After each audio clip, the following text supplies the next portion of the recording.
Hello everybody, welcome back to Entertainment Tutorial. Dear students, today we will study Poem 3 from Honeycomb book Grade 7 CBSE. Poem 3 The Shed. Shed का मतलब क्या होता है? छप्पर. It means एक ऐसा कमरा जिसकी छत कमजोर होती है. It means टेम्पररी छत भी हम इसको बोल सकते हैं या कच्ची छत. It is made up of iron, plastic और विद द ग्रास.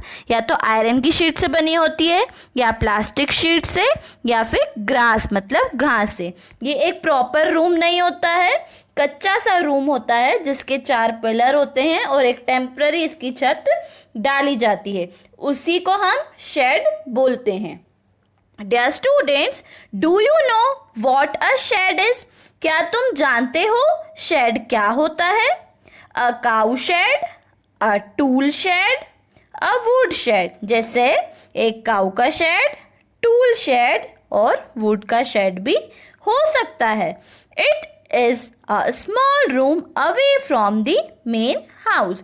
यह एक छोटा सा कमरा होता है जो मेन हाउस से थोड़ा सा क्या होता है, दूर होता है.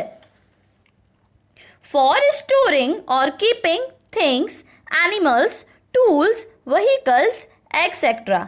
यहाँ पर हम स्टोर कर सकते हैं अपनी चीज़ों को, एनिमल्स को, टूल्स को और व्हीकल्स को. Ask your partner if she he has ever seen a shed. Let her him describe it to the class. Now read the poem. Dear students, आपको आपके पार्टनर से पूछना है क्या उसने कभी शेड देखा है, और अगर उसने शेड देखा है तो वो क्लास में सभी बच्चों को एक्सप्लेन करे कि शेड कैसा होता है. Dear students, this poem the shed is written by Frank Flynn. Now come and recite the poem. There is a shed at the bottom of our garden with a spider's web hanging across the door. The hinges are rusty and creak in the wind. When I am in bed, I lie and I listen. I will open that door one day. Dear students, there is a shed at the bottom of our garden. Poet कहते हैं मेरा जो garden है वहाँ नीचे bottom वाली side में shade है. 4 पिलर्स, उसके ऊपर टेम्पररी छत लगी हुई है, उसी को हम क्या बोलते हैं, शेड बोलते हैं. With a spiders web hanging across the door. अब पोएट बोल रहे उसमें स्पाइडर मतलब मकड़ी का जाला है जो लटक रहा है. The hinges are rusty and creak in the wind. तो जो हिंजेस होते हैं, इट मीन्स हिंदी में हम क्या कहेंगे, हिंजेस को कब्जा, जिस पर दरवाजा लगा होता है, जहाँ से हम दरवाजे को बंद करते हैं. रस्टी मतलब उस पर क्या लगी हुई है, जंग लगी हुई है. तो वो जो हिंजेस मतलब दरवाजे के जो कब्जे हैं उसमें जंग लगी है और क्रिक आ गए, तो वो ज़ोर ज़ोर से जब हवा चलती है तो वो क्या करते हैं, आवाज़ करते हैं और बहुत डरावनी आवाज़ आती है. When I am in bed, I lie and I listen. I will open that door one day. मैं बेड पे बैठे बैठे सोच रहा हूँ कि एक दिन मैं उस डोर को ज़रूर खोलूँगा. I will open that door one day. Dear students, let's recite the second paragraph. There is a dusty old window around at the side, with 3 cracked panes of glass.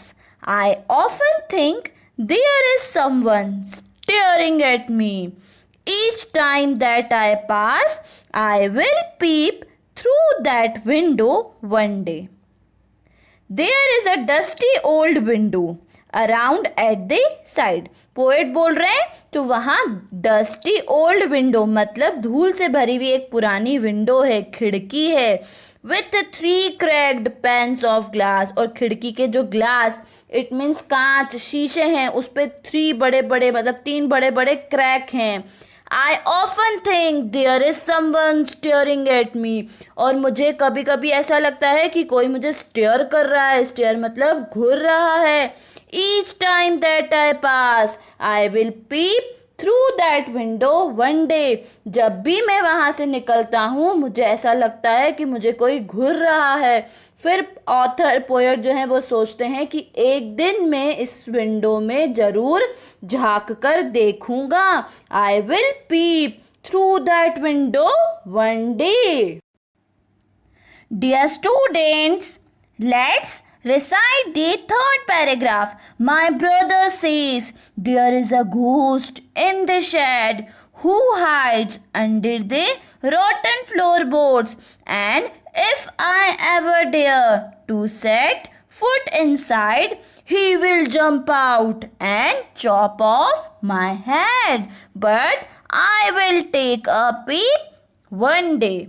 My brother says there is a ghost in the shed who hides under the rotten floorboards. Dear students, in this first two line, poet explains that उनका जो brother है वो उन्हें बोलता है कि उस shade में घोस्ट है, मतलब भूत है, जो रोटन फ्लोरबोर्ड्स के पीछे छुपा हुआ है. रोटन फ्लोरबोर्ड्स मतलब सड़े हुए फ्लोरबोर्ड्स, फर्श हैं, उसमें वो छुपा हुआ है. And if I ever dare to set foot inside, he will jump out and chop off my head. But I will take a peek one day. Poet अपने आप में सोच रहे हैं कि मेरा भाई बोलता है वहाँ भूत है, तो मुझे वहाँ डेयर हिम्मत नहीं करना चाहिए कि मैं वहाँ अंदर झांकूं या अंदर पैर रखूं. अगर मैं ऐसा करूँगा तो जो घोस्ट भूत है वो मेरे ऊपर जंप करेगा और मेरे हेड को चॉप ऑफ करेगा. इट मीन्स कट करेगा. बट फिर भी पोएट सोचते हैं मैं एक दिन अंदर जरूर झांकूंगा. But I will take a peek one day. Dear students, let's recite the last paragraph. I know that there is not really a ghost. My brother tells lies to keep the shed for his den. There is not anyone stirring or making strange noises, and the spider has been gone from his web since I don't know when. I will go into that shed one day soon, but not just yet.